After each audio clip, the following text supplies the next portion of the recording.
estado hablar de las 5 clases de gobiernos de iglesia. Solamente cubrimos número 1, ¿no? Que era gobierno mínimo. Ahora esta noche, gobierno nacional, número 2, gobierno nacional.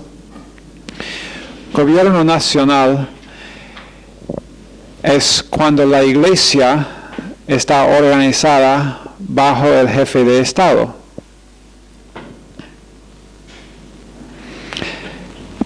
El Estado en ese caso tiene derecho a estar involucrado y ejercer control sobre las iglesias. 2 ejemplos de este tipo de iglesia son la iglesia anglicana en Inglaterra y la iglesia luterana en Alemania. Las escrituras están realmente en contra de este tipo de iglesia. Yo no sé, la verdad es que no sé decir si la iglesia católica romano acá en Argentina es un tipo de gobierno nacional, si es que el Estado está involucrado en la iglesia o si es que realmente la iglesia está involucrado en el Estado acá. Creo que es más el segundo opción acá. Yo no llamaría lo que tienen acá como iglesia, como gobierno nacional de la iglesia. Yo diría que es la iglesia gobernando el Estado, o por lo menos teniendo alguna influencia. Pero igual, las escrituras Mateo 22, 21, vamos a leer algunas de estas escrituras. Mateo 22, verso 21.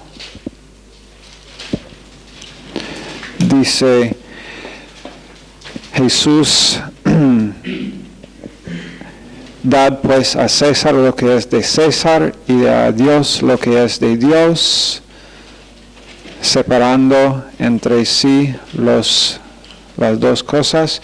También en Romanos 13, 1 a 7, el apóstol Pablo trata con el asunto del Estado y de la Iglesia. Él dice en verso 1, sométase toda persona a las autoridades superiores, porque no hay autoridad sino de parte de Dios, y las que hay por Dios han sido establecidas, de modo que quien se opone a la autoridad, a lo establecido por Dios, resiste, y los que resisten acarrean condenación para sí mismos.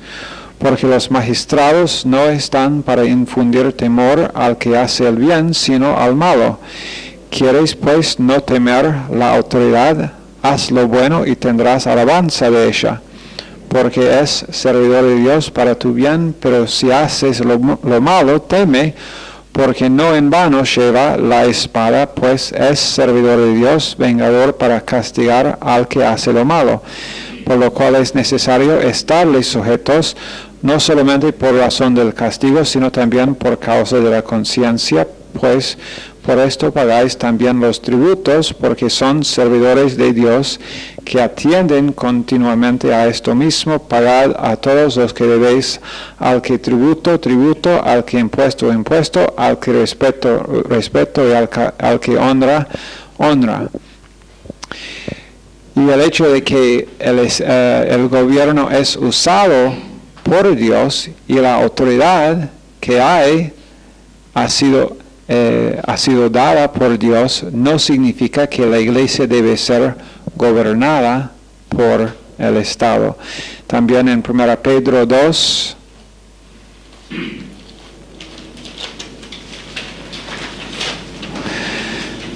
versos 13 a 17, 1 Pedro 2, 13, por causa del Señor someteos a toda institución humana, ya sea al rey como a superior, ya a los gobernadores como por él enviados, para castigo de los malhechores y alabanza de los que hacen bien. porque esta es la voluntad de Dios, que haciendo bien hagáis callar la ignorancia de los hombres insensatos, como libres, pero no como los que tienen la libertad como pretexto para hacer lo malo, sino como siervos de Dios. Honrad a todos, amad a los hermanos, temed a Dios, honrad al rey. Obviamente, separando entre sí Dios del gobierno humano. También, y finalmente, Tito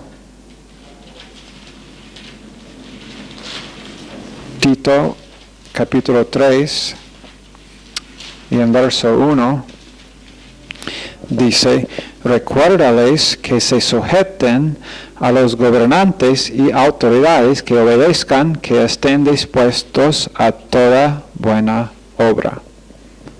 Todas estas escrituras y otros también están en contra del principio del gobierno nacional de la iglesia. Okay. Después tenemos gobierno jerárquico, la clase número 3 de gobierno de la iglesia. Gobierno jerárquico, que significa el cuerpo gobernante ordenado en rangos uno por encima del otro. El cuerpo gobernante ordenado en rangos uno por encima del otro.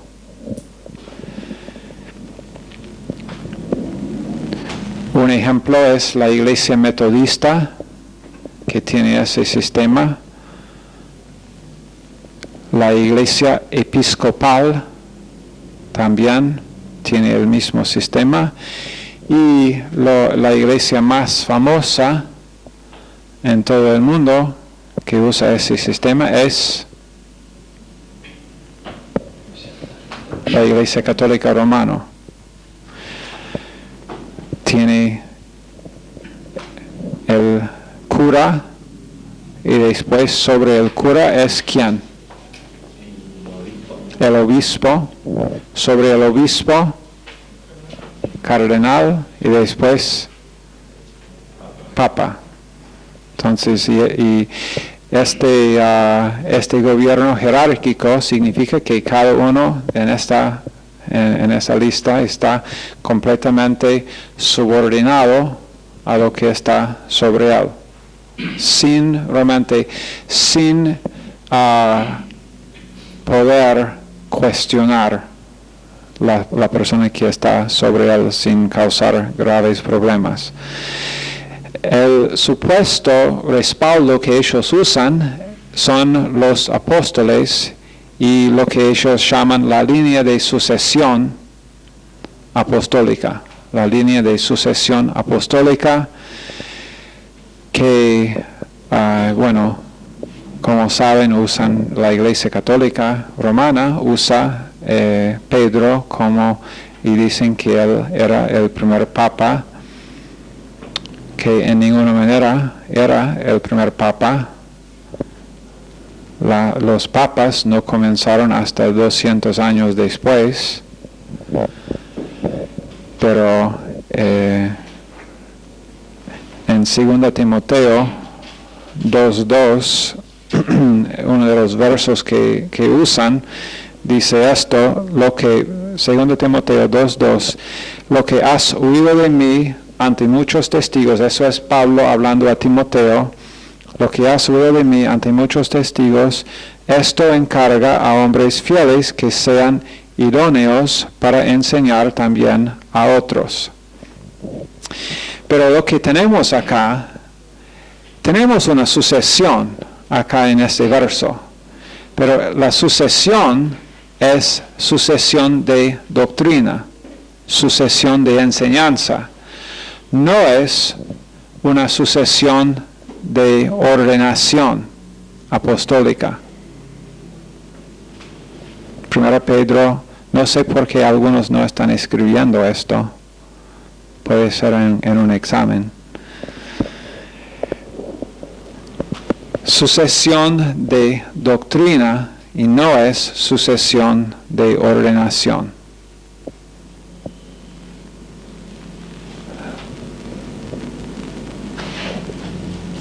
¿Ok? Entonces, el gobierno jerárquico en ninguna manera es doctrinal.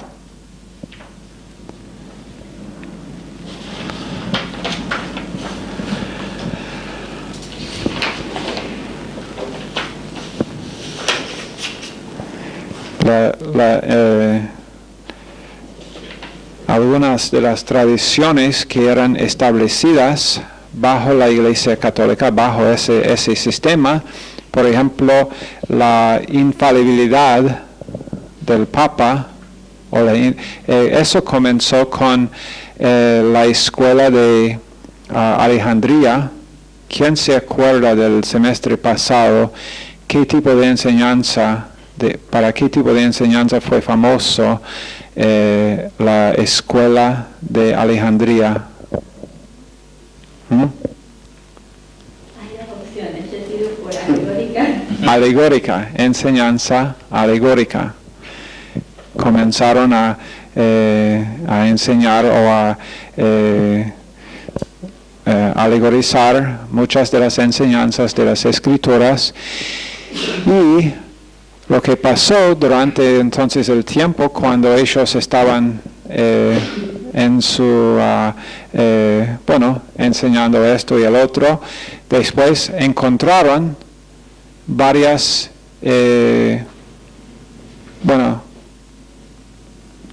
¿cuál es la palabra? Discrepancias entre lo que había enseñado ya la Iglesia y lo que comenzó a ser conocido como el canon de las Escrituras, porque acuérdense de que durante ese tiempo, durante ese periodo de los primeros, el primer siglo, el segundo siglo, cada iglesia no tenía todavía cada libro del canon. Eso fue añadiéndose más y más mientras las iglesias reconocieron y tenían varios concilios para reconocer después cuáles eran los libros canónicos, y por eso también hemos estudiado esto. Por eso tenían el don de profecía durante el primer siglo, para que en las iglesias locales podían oír la palabra de Dios, aunque no tenía la epístola de Gálatas todavía en una cierta iglesia. Pero cuando habían enseñado una cosa a la iglesia, y después cuando el canon entero fue reconocido,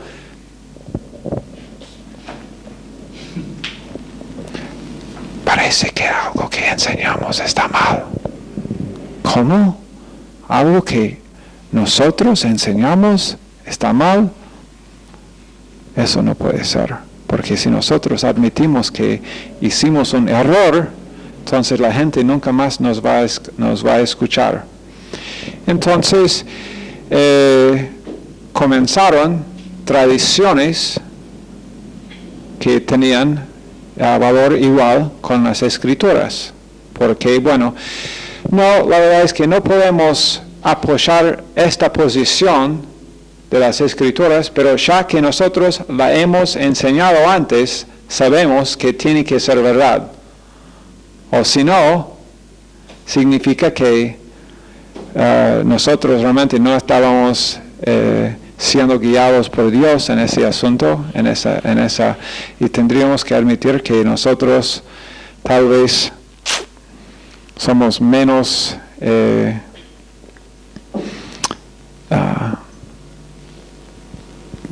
¿cómo quiero decir? Menos espirituales, no, pero menos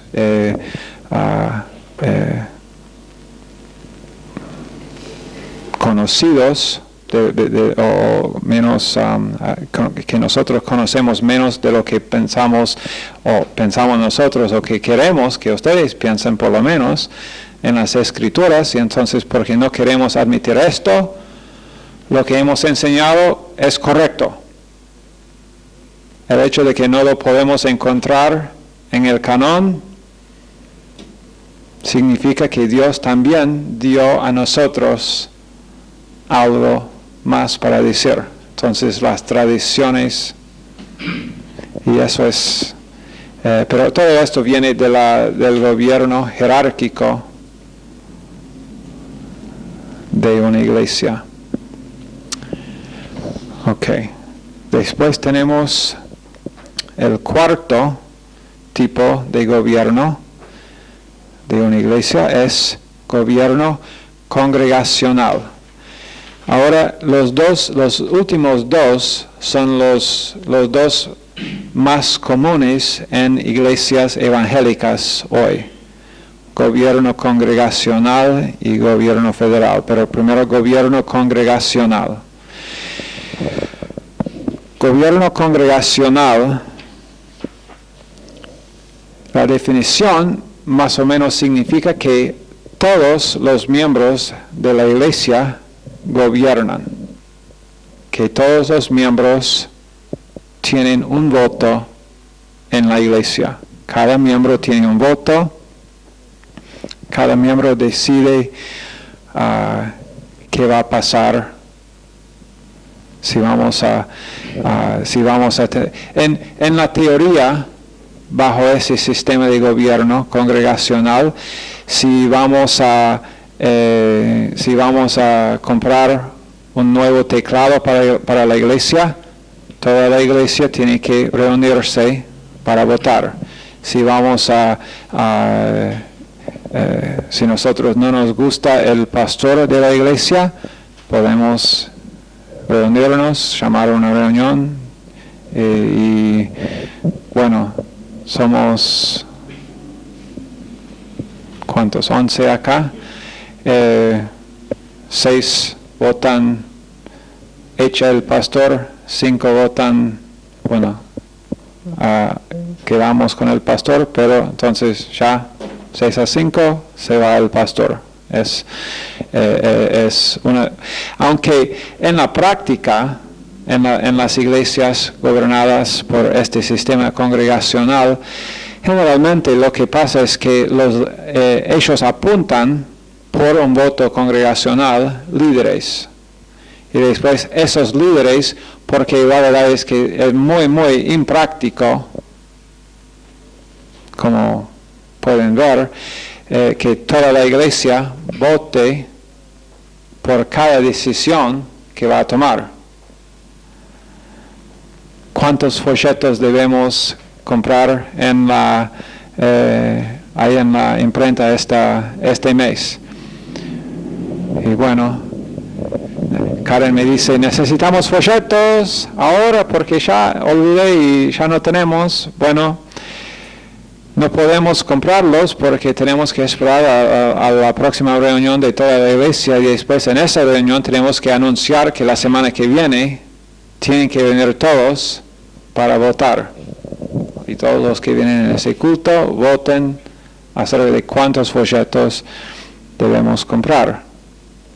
Ya no hemos tenido folletos por 2 semanas, pero no importa. Pero eso generalmente no es lo que pasa, sino que ellos apuntan líderes, votan por líderes y después ellos toman. Y lo que pasa casi siempre en una iglesia congregacional es que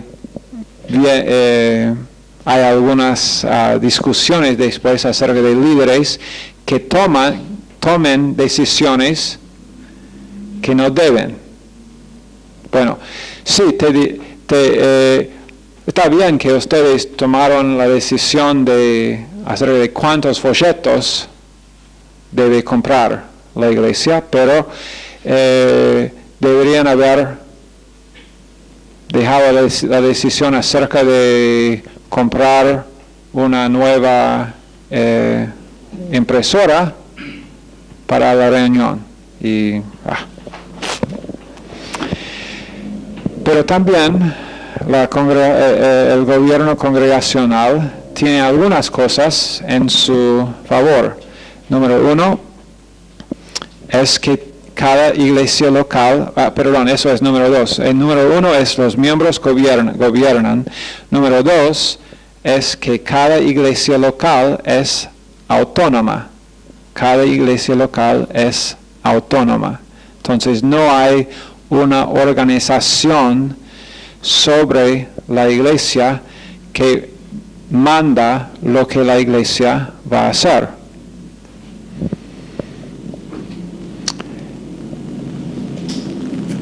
En ese asunto, realmente la iglesia Mayor Gracia, cabe mejor bajo la definición de iglesia, gobierno federal, pero en el asunto de gobierno más allá de la iglesia local, nosotros somos más tenemos más esta definición de que cada iglesia local es autónoma, pero esa es una característica de un gobierno congregacional. Número 3, los oficiales y líderes tienen autoridad para tomar algunas decisiones, pero cada uno tiene solamente un voto en la congregación. Oficiales y líderes tienen autoridad para tomar algunas decisiones, pero cada uno de ellos tiene solamente un voto en la congregación. Número 4, bajo gobierno congregacional, es que las iglesias locales autónomas pueden tener comunión entre sí. Comunión, pero no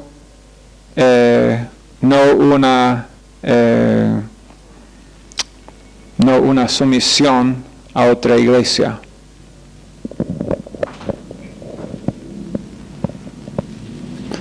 Número 5, no hay ninguna estructura organizacional por encima de la iglesia local. No hay ninguna estructura organizacional por encima de la iglesia local. Y otra vez, nosotros estaremos de acuerdo con algunos de estos principios que vamos a ver ahora en un momento. Pero ahora vamos a ir al gobierno federal. Gobierno federal de una iglesia. La definición de gobierno federal es que individuos entregan su soberanía individual a una autoridad central. Individuos entregan su soberanía individual a una autoridad central. O en una palabra, sumisión.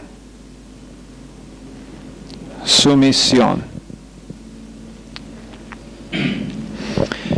Ahora, algunas iglesias usan el gobierno federal como para gobernar solamente la iglesia local. Y este es el caso con las iglesias Mayor Gracia. Cada uno usa el sistema del gobierno federal, pero no como una organización. Como una organización, la Iglesia Mayor Gracia es más en el lado de gobierno congregacional, aunque no es gobierno congregacional en cuanto a la iglesia local. No sé si me explico, me quiero explicar, porque no quiero que no entiendan esta cosa. El gobierno congregacional, en cuanto a la iglesia local, realmente no estamos de acuerdo con el gobierno ese, de que cada miembro de la iglesia vote para cada decisión que tome el liderazgo. Pero el hecho de que cada iglesia local es autónoma es algo que nosotros usamos. Entonces, en cuanto a la organización, al ministerio, Mayor Gracia, Baltimore no manda lo que Pastor Wood no tiene que llamar a Baltimore a ver qué es lo que voy a enseñar esta semana. Por ejemplo, cuando yo visito cada año para el Congreso allá en Baltimore, visito varias iglesias, visito la iglesia cuando Karen, o la iglesia donde Karen creció como una niña, en su familia, en esa iglesia, es presbiteriana. Y la iglesia presbiteriana es una iglesia con el gobierno federal. La organización presbiteriana manda un folleto, un boletín a las iglesias locales cada semana. Estas son las escrituras que tú vas a leer. En cada iglesia presbiteriana podrías ir a cualquier iglesia presbiteriana y escuchar, por lo menos los que se someten al liderazgo.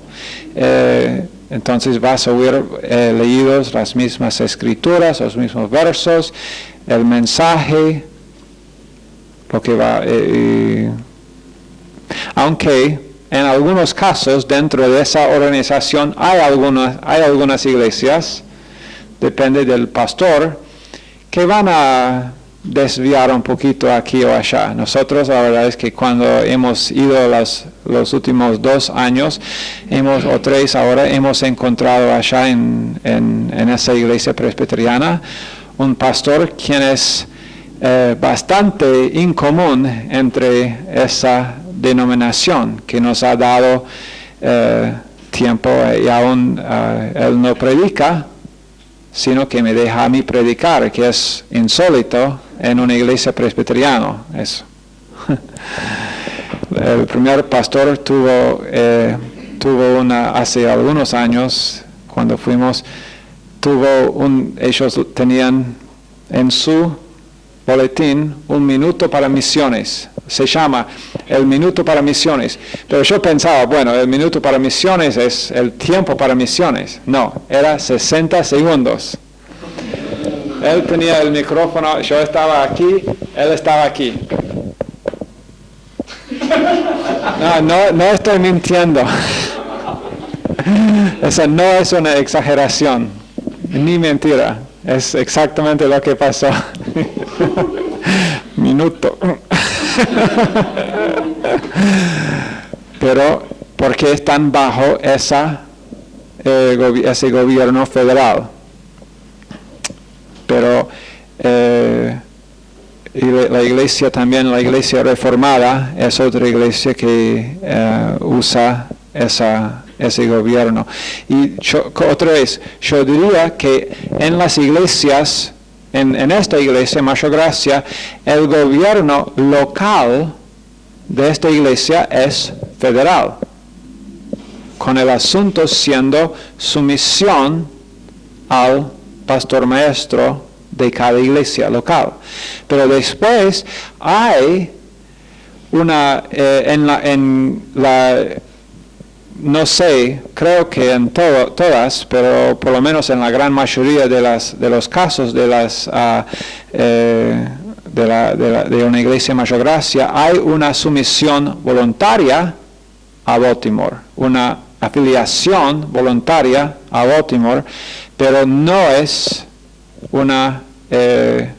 Baltimore no manda. Dr. Lewis no decide si vamos nosotros a comprar una propiedad o alquilar o si nosotros o cómo nosotros decidimos hacer en nuestro instituto bíblico, está decidido acá. Aunque pedimos consejo, hemos pedido mucho consejo en muchos asuntos, pero es un asunto de afiliación voluntaria. la cual nosotros pensamos es también ha sido una bendición.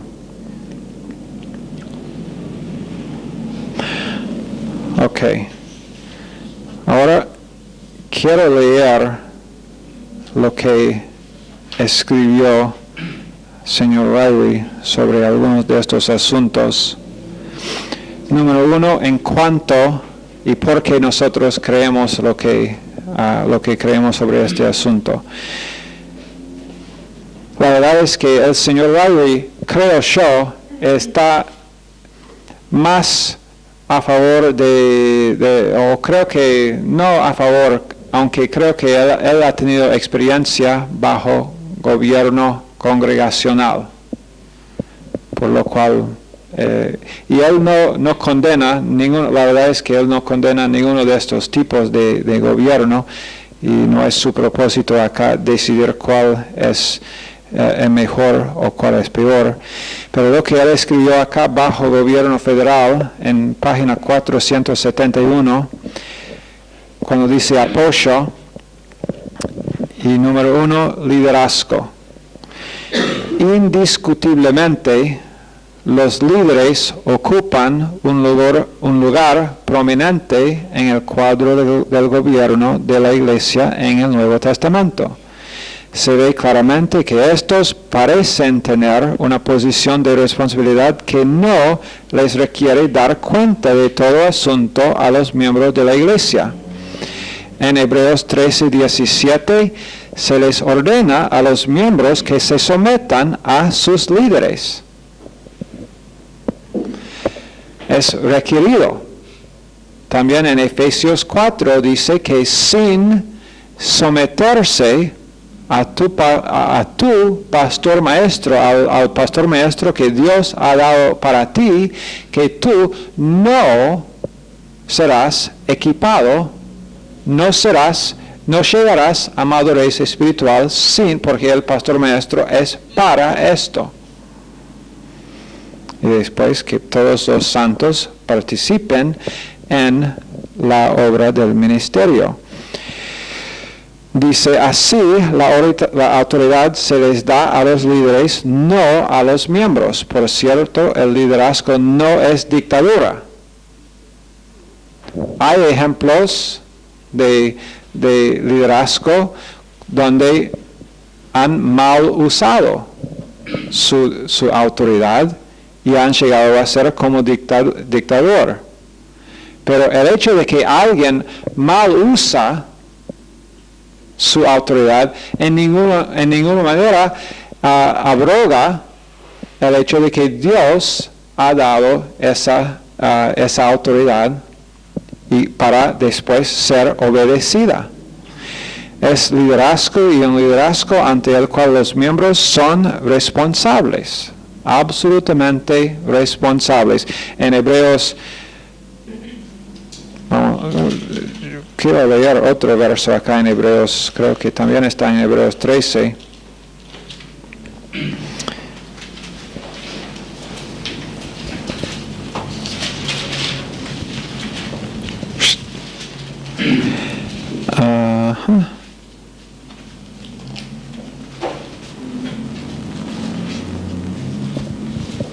Dice en verso 7, 13:7, acordaos de vuestros pastores que os hablaron la palabra de Dios, considerad cuál haya sido el resultado de su conducta e imitad su fe. Y después en 17 de Hebreos 13, obedeced a vuestros pastores y sujetaos a ellos, porque ellos velan por vuestras almas como quienes han de dar cuenta.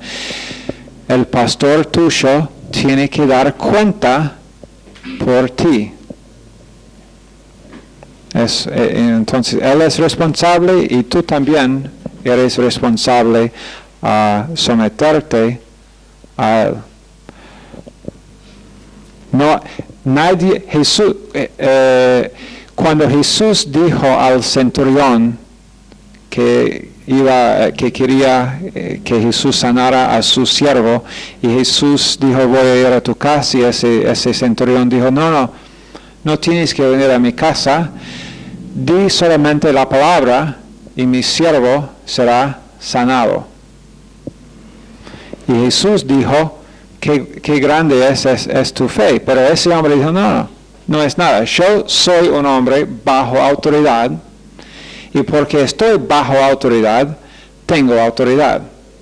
Mis soldados me obedecen porque soy bajo la autoridad de mis superiores. Si yo me remuevo de la cadena de mando, entonces mis soldados no me van a obedecer porque no voy a tener autoridad para mandarlos. Pero él reconoció que Jesús tenía autoridad por estar bajo autoridad. Jesús era maravillado. Dijo, ese hombre ha discernido una cosa, que la autoridad, que uno solamente puede tener autoridad mientras está bajo autoridad. Yo lo he visto en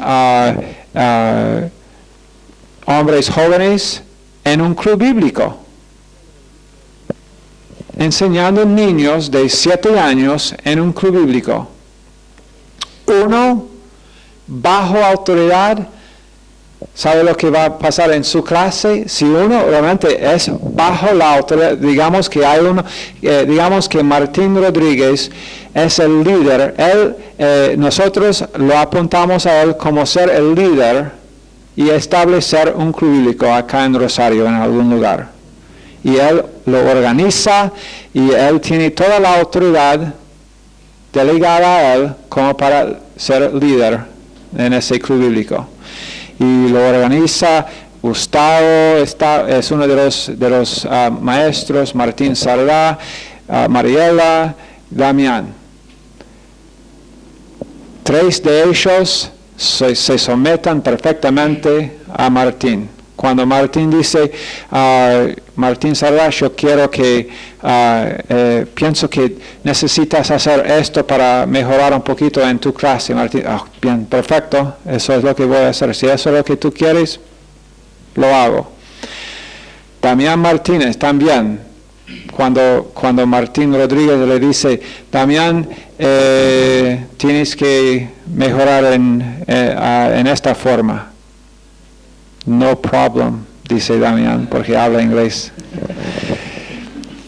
Mariela también, absolutamente está en sumisión a Martín Rodríguez. En lo que él dice, sí, señor. Pero después, Gustavo.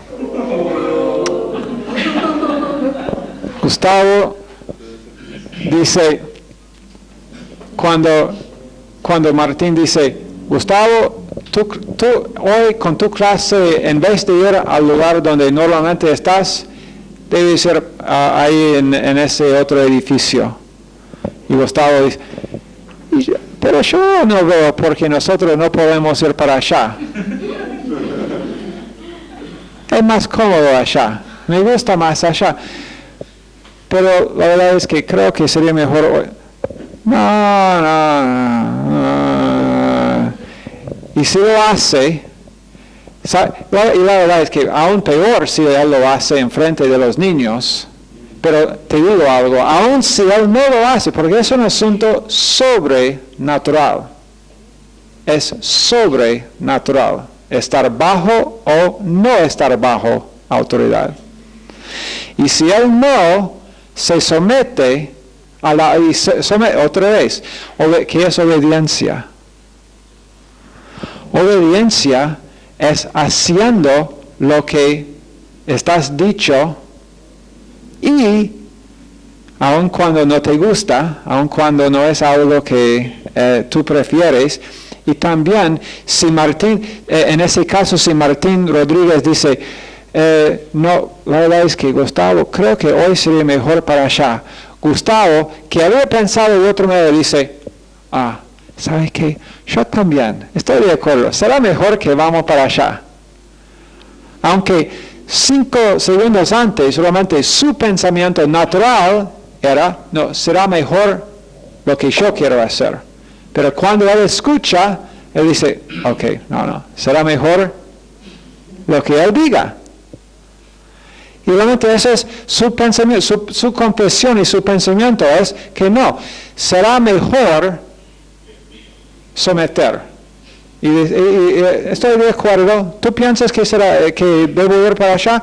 La verdad es que eso es lo que yo estaba pensando. Yo te iba a pedir permiso para ir para allá. Porque si es así, él tendrá autoridad en su clase. Pero si él no está bajo esa autoridad, no tendrá autoridad en su clase. Yo lo vi, yo lo he visto en un club bíblico. Gente bajo autoridad, su clase puede tener esa es una excusa que usan los que no son bajo autoridad, dicen, bueno, pero mis chicos son los peores. No, todos chicos son monstruos. Todos. Son pequeños demonios. ¿Verdad, Zulma? En caso de que no escucharon esto, dio fe. Y entonces, pero la persona bajo autoridad tendrá autoridad en su clase, porque es un principio bíblico. Ok. Después, seguimos acá. Número 2, nombramiento. En algunos casos está muy claro que los líderes eran nombrados, no elegidos.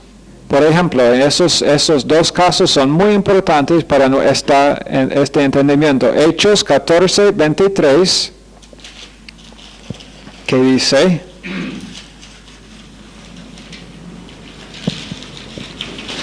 si no es uno de los versos que Karen ha quitado de mi Biblia, no, ahí está. Karen va quitando versos que ella no le gusta, como la mujer no puede predicar. Cuando Pastor Will estaba enseñando sobre ese verso, yo miré a esa página y un gran espacio en mi Biblia. Yo dije, estaba Karen de nuevo. Hechos 14, 23, y constituyeron ancianos en cada iglesia, y habiendo orado con ayunos, los encomendaron al Señor en quien habían creído. Constituyeron, esta palabra griega, ¿dónde está? La palabra griega, serotoneo. Serotoneo, no tiene que escribir esa palabra, pero significa no elegidos, sino apuntados, nombrados por otros. También en Tito 1:5, no voy a leer el verso, pero es la misma cosa, eran nombrados. Después, señor Riley dice, un congregacionalista pudiera alegar que por lo menos en Hechos 14:23, esta era una práctica única de los apóstoles, es de suponer que la encomienda dada a Tito de nombrar líderes pudiera también hallarse dentro de la autoridad apostólica. Pero aun siendo así, no mostraría que el voto por la congregación fuera el procedimiento del Nuevo Testamento para escoger los líderes. Ningún versículo específico indica esto, mientras que estos dos, Hechos 14:23 y Tito 1:5, indican el nombramiento de estos oficios. Okay. Entonces esto argumenta en contra del gobierno congregacional.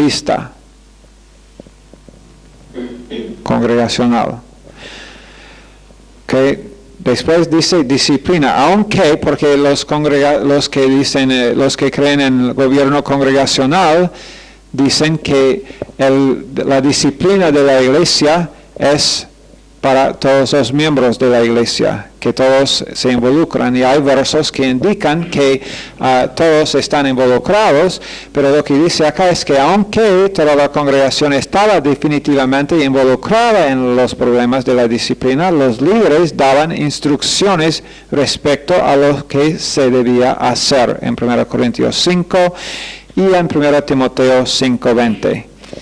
También ordenación, los que abogan por el gobierno centralizado, eso es el gobierno federal, señalan que la ordenación se efectuaba por la imposición de las manos de los ancianos en 4:14 de 1 Timoteo. Los congregacionalistas alegan que los ancianos simplemente actúan en nombre de la congregación entera, pero no hay ningún verso que apoya esa posición. Ok, después, para terminar, lo que él dice acá para terminar es muy importante. En la práctica, muchas iglesias son una mezcla de congregacionalismo y el federalismo. El excesivo federalismo, como hemos nombrado, por ejemplo, en la iglesia presbiteriana, a menudo coloca más autoridad de la debida en alguna estructura organizacional por encima de las iglesias locales. Si las defecciones doctrinales entran en una denominación, la historia nos enseña que es difícil, si no imposible, que una iglesia local llame a la supraestructura a cuentas. Por ejemplo, digamos que hay una iglesia de las asambleas de Dios y el pastor de esa iglesia ya estudia la palabra de Dios y dice, ¿sabe qué? Ese pastor Richard Wood en la radio cristiana está correcta, tiene razón. Las escrituras enseñan que no podemos perder la salvación. Su denominación cree lo opuesto. En el caso ese, es muy, pero muy posible que en esa denominación, si él realmente quiere llevar su iglesia a crear esa doctrina, que perderán la propiedad. Porque la denominación federal controla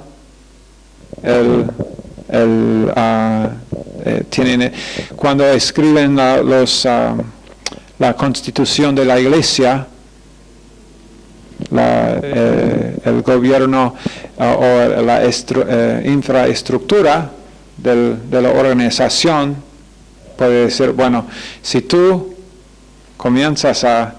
rompes con nosotros en cuanto a doctrina básica, lo que nosotros llamamos doctrina básica, y comienzas a enseñar que cristianos no pueden perder la salvación,